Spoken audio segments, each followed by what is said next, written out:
Ngayon guys, magawa ako ng sarili kong tuyo ito tubig. Lagyan natin ng asin dahil wala man tayong dagat dito guys. Ayan, dami-damihan natin. Tapos kakanawin.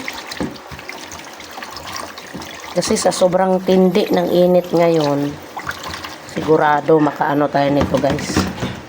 Kagawa tayo ng tuyo. Tapos ito yung aking isda. Ginawa ko na siyang daing. Ayan. Nilinis, hinugasan, at ating ibababa dito sa ating dilute na imagination na tubig dagat. Ayan. Ibabad natin dito mga 1 oras lang siguro. Ano niyan guys? Alat. Para hindi siya ganun kaalat guys. Yan. Babad lang. Diba? Ako lang nagdaing-daing yan guys. Yan. Babad lang natin dito sa fake na seawater. Yan. O, diba? Ganyan. Babad lang, hayaan. Tapos mamaya, atin siyang i-bilad. Okay? Galing ng aming DIY na bilaran. 2 por 3. Di gina makadagan ba? Sige na dito. At nang mabilad na natin.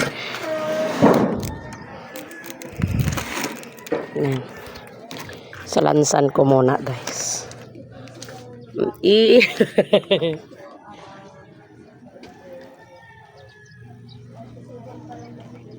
Di talaga tumano guys. Di talaga magkandahulog.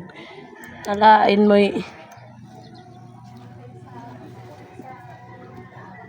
Yan. Tamang-tama.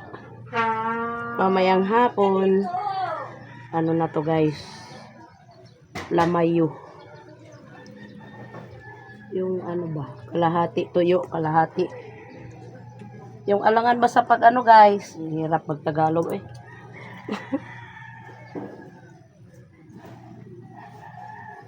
O diba? DIY daing. Na tuyo. Ang dami pala.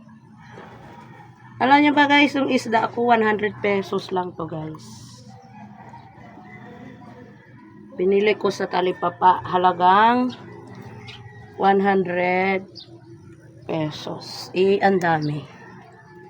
Kaya ginawa ko siyang ganito. Para meron tayong tuyo, di na tayo bibili sa palengke. Asya pala eh. Ano lang.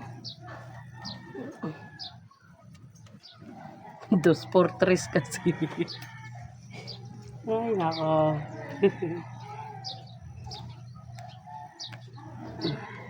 Okay. Ayan na siya guys. Ayan na. Ito. Yan. Tapos ano na natin salang sa init. Lilim pa yan ngayon pero may ano na yan guys kasi medyo ano na patanghali pa lang. Yan. See you pag ipiprito na siya guys. Nagiging tuyo na siya mamaya. Bye. Yan. Para iwas kagat ng pusa ay kain ng pusa, takpan siya guys. Ayan, tinakpan. Okay.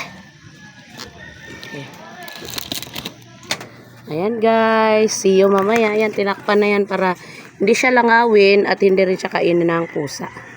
See you na mamayang hapon kapag siya ay nagiging tuyo na. Bye.